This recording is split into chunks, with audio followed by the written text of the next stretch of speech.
What can I say about 2020 that really hasn't been said already? Like everyone, when the year started, I had plans. I even publicly shared mine. But COVID came through and said, hold up, we talk a lot about, I was about to say conspiracy theories, but we talk a lot about my worst case scenarios.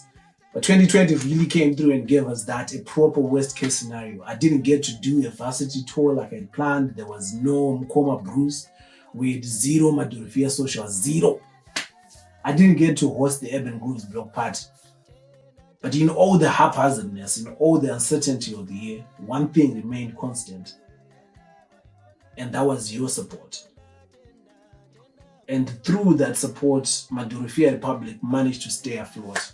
2020 then became a year of adjustments, planner, trying to figure out what worked and what didn't. And through those adjustments, new ideas came about. Fire was born, Headquarters was born, Madhorofiya FM was born.